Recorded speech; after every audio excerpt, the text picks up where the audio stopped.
चलो, तो पेरल एस बक याद कर लेना, है ना, ये नहीं देता ऑब्जेक्टिव में, पेरल एस बक करके ही आपका पूछेगा।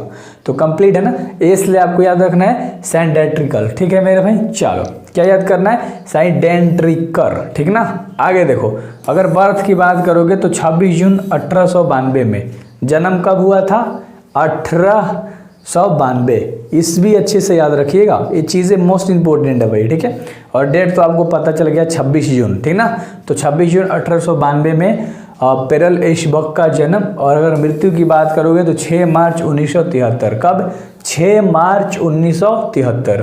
तो हमने राइटर का नाम बताया, बर्थ बताया और डेथ बताया, जन्म और मृत्यु बताया। जन्म याद हुआ 26 जून 1892 और डेथ 6 मार्च 1973। ये बार बार बोलता हूँ ताकि आप इसे अच्छे से जकड़ लो अपने दिमाग में। An American writer and novelist, एक नॉवलिस्ट भी थे और अमेरिकन राइटर भी, है ना, याद रख लेना, मतलब अमेरिकी लेखक और नॉवलिस्ट। चलो, तो एक क्लियर तरीके से आपको याद हो गया होगा। अवार्ड के बारे में जानेंगे, है ना, नोबल मतलब उपन्यास यार, तो उपन्यासकार, ठीक है। चलो अब देखो ध्यान से, अवार्ड के बारे में अगर हम लोग जानेंगे, अवार्ड तो यहाँ पर मिला था पिलित्जर प्राइज मिला था, है ना। चलो कब, 1932 में। और एक नोबल प्राइज मिला था लिटरेचर के लिए 1938 में।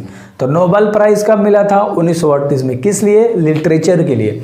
और एक पिलित्जर प्राइज मिला था 1932 में। क्लियर है। चलो, तो एक फेमस बुक है इनका, बहुत ही प्रसिद्ध किताब जो लिखा था पेरल एस बक ने, अ हाउस डिवाइडेड, और एक था चाइन स्काई, और एक था the child who never grieve. ये 3 वो किताब है जो भी मोस्ट फेमस था, ठीक है। तो अच्छे से याद रख लेना, है ना मेरे भाई, क्लियर रहेगा सारी चीज़ें। A house divide, chine sky, a child who never grieve, ठीक है। तो ये चीज़ें आपको याद हो गई होंगी, उम्मीद करता हूँ अच्छे से सारी चीज़ें आपको याद हो गई। इंट्रोडक्शन इससे बाहर नहीं पूछता।